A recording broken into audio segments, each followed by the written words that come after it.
Well, this has been week 1 of busting out of my rut. I bought a bunch of fashion magazines, which is a terrific way to get ideas of how you can revitalize your own wardrobe that you already have. This is all about shopping in your own closet.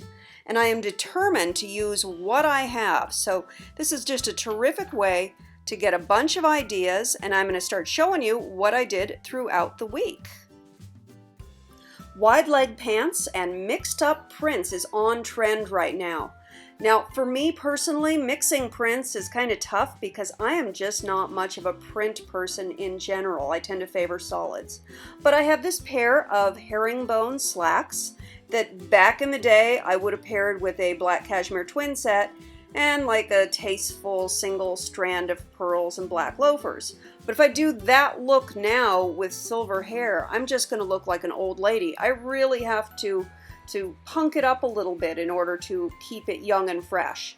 Statement kicks are really popular right now, and hey, I was due for a new pair of running sneakers anyway, so I got these bright coral sneakers, and I love them. They're super comfy, and they really give it some pop. I wore an old t-shirt that I really like how it's weathered. I would have rather had a bright colored t-shirt, something kind of vintagey, something with a graphic on it. I'd love to have like a Wonder Woman t-shirt with this, or Bazooka Joe, or maybe a rock and roll or punk rock t-shirt. I think that would really be great. And the athletic bag, I thought gave it a nice street style edge. So day 2, I totally wimped out. I fell right back into my rut, black yoga pants and a t-shirt and tennis shoes. And I was just really, really disappointed with myself that day. But, you know, some days you just can't. The cold shoulder trend is really, really big right now. And I had this t-shirt sitting around for about a year that had little cutouts on the shoulders, and I tried that out with a pair of just wide leg jeans.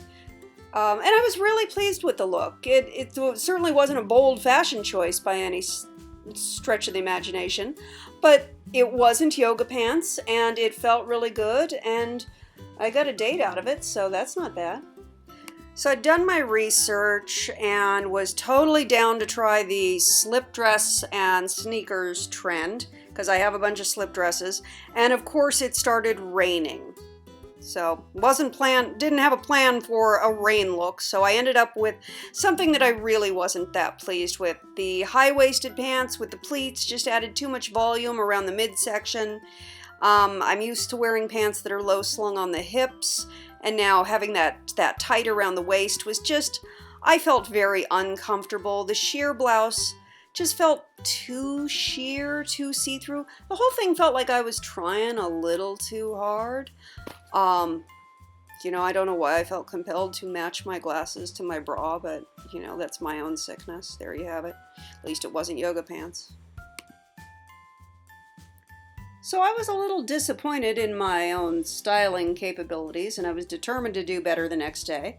I have this vintage dress from the 70s, a St. John's knit, and it's super comfortable, and I thought, well, let me take the jacket away and just pair it with my rain jacket.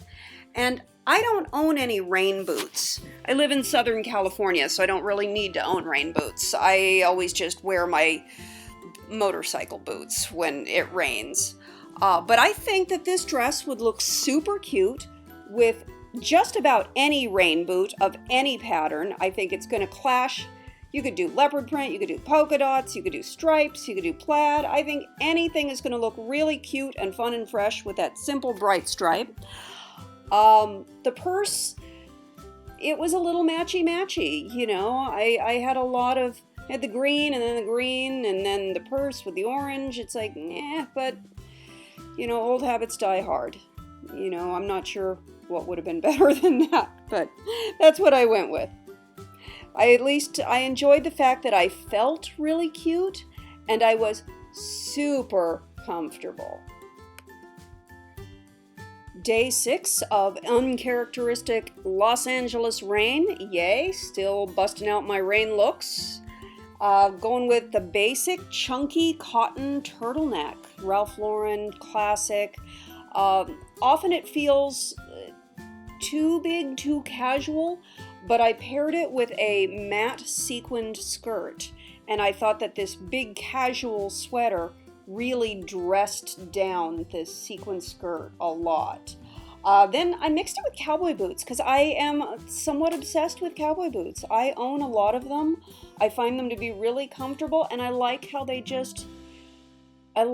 clash with things. The only time I wouldn't wear cowboy boots if I was doing like a really Western look, unless it was a costume or something. It's all about mixing it up and putting things in unexpected places. Totally digging this purse. This purse was a gift by the artist who made it like 10, 15 years ago. I don't even know how to get in touch with him anymore, but people just went crazy for this purse when I was out and about.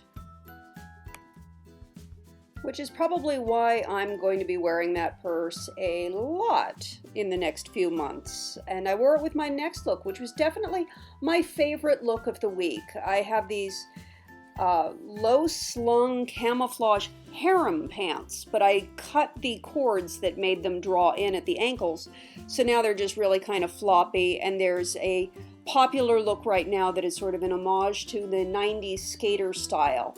So it's a little tomboyish, a little punky. I like that.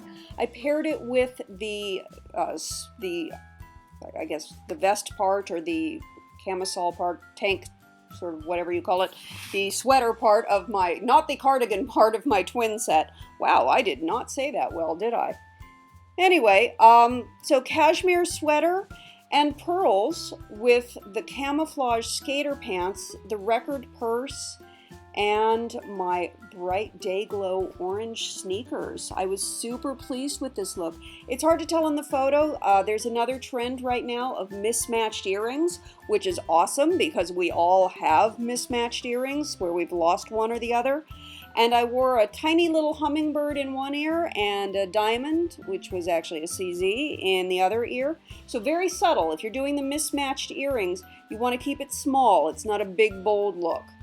But statement necklace with this, I thought it just had a nice mix of irreverent classics, and I think that is the look for 2016. Classics interpreted irreverently. I have links to all sorts of these products on my website at UniqueMonique.com, and make sure you click on it and subscribe to my videos. Thank you very much and have a fabulous day. I'll see you next week.